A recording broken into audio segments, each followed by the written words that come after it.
Because if you start from nothing and I keep putting stuff in your basket,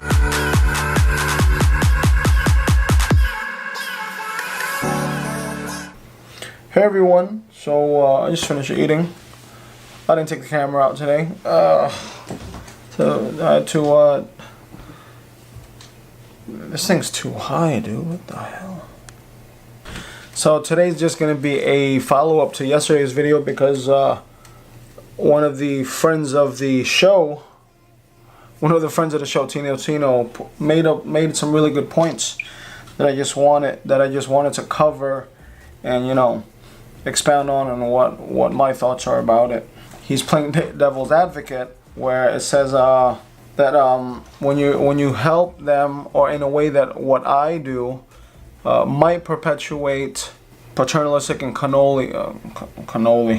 paternalistic and colonial, I guess, sentiments. This is where there's a very thin line of exploitation and empowerment, and it's all up to you as the business owner or the one giving the opportunity, because you have to realize the people that I recruit, I know jobs and opportunities are not as good in the Philippines as it is in some, you know, places like America. But you know how hard it is to get somebody with a bachelor's degree to work as a server in a food establishment. It's tough. When people are super desperate, they're gonna do it.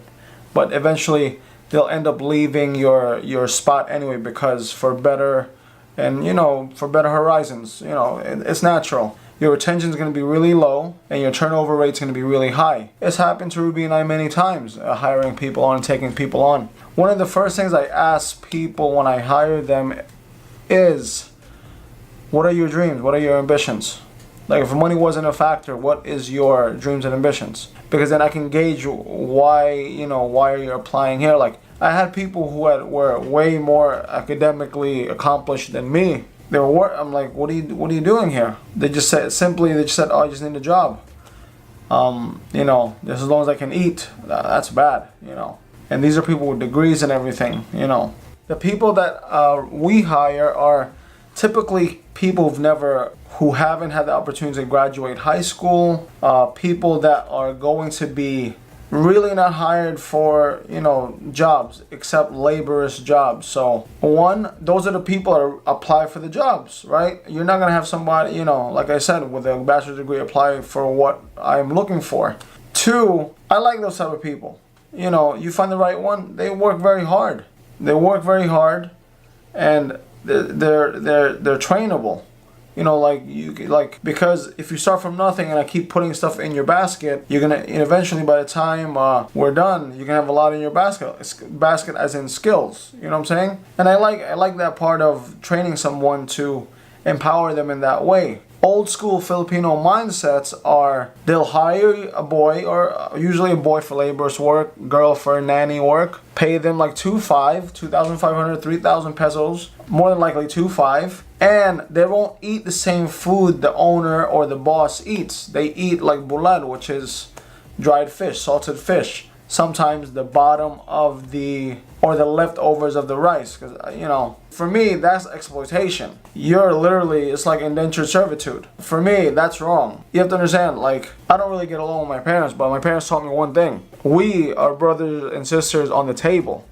We're not brothers and sisters in the pocket. Whatever I eat, my employees eat. They eat with me. It's a big celebration. I'm eating with everyone. It's a communal thing. So that's where the old mindset I don't agree with. That's clearly exploitation. You're letting your workers work like 16, 12-hour days. You're making one person do like 10 jobs, which is wrong. That's why you see so many Filipinos, they're good at a lot of things. They can adapt really quick because everything is a jack of all trades. My father was that type of guy, because you had to do whatever you could to survive. And that's the thing. It's a lot of those people that I hire are transitioning from survival mode to having opportunities. Because every opportunity I have, I always tell them about what to do with your money, how to invest this, how to invest that. Sometimes the ones I really like, who I see potential in, I give them a cow, I give them a pig to take care of, to do the splits and everything, for them to have some extra income, and at the same time having the opportunity to be responsible, taking care of those things that I give them. And concerning the competitive wage, which was something else that Tino brought up, wherever you go, you see what everyone's paying.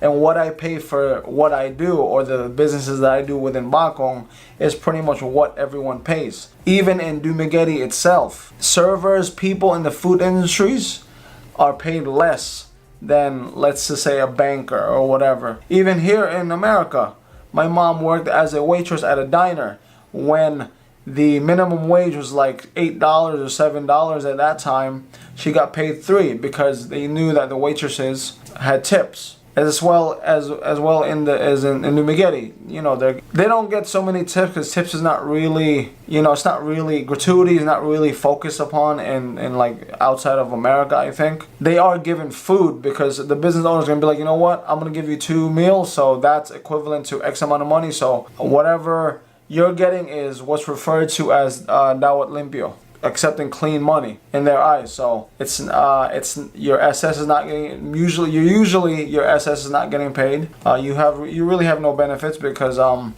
your like PhilHealth and your pag-ibig stuff is not being paid by the owner, things like that. So you're, to a degree that can become oppressive. One party has all the power and the other party is just there to work. I think that's why when you go to countries like the Philippines, the entrepreneurial spirit is very, very strong. Even small scale to large scale, whatever, because everyone understands how powerful owning a business can be. It is stressful, but the power of freedom and the power of deciding what you want to do, if the capital is right, the time is right, you can really move. And if you really look around in the Philippines, you'll see young kids selling peanuts. You'll see young kids selling those little things to wipe down the cars or whatever. They will find any opportunity to sell something. When you're poor, you can't be stupid.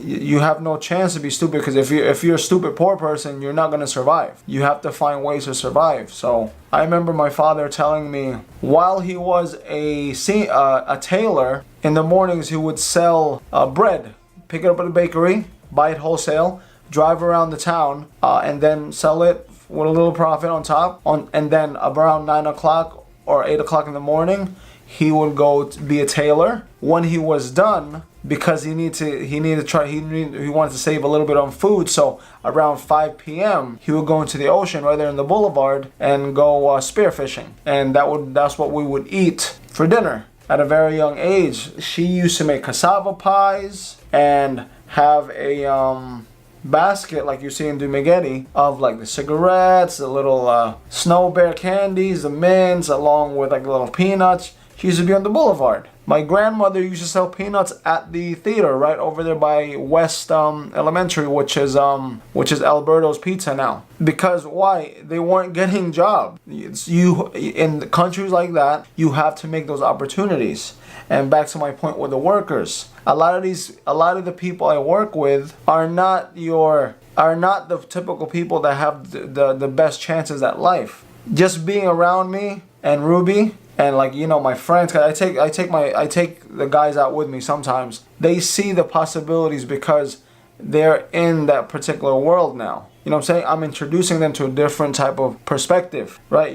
You're talking about someone who sees life as not enough versus people that I'm with, a life of abundance. It's never ending. So for them, that can change a lot. Going back to empowering them, I hang out with them. For the ones who listen, because some of them don't. Because some of them, it's sad, but some of them will never get out of that rut. Because I was raised the way I was raised here in New York, I was like lower middle class. That's who I relate to when I'm in the Philippines. Yes, I have wealthy friends. That's true. But outside of business talking, hanging out, the social stuff, we really have nothing in common. Because I didn't grow up with maids.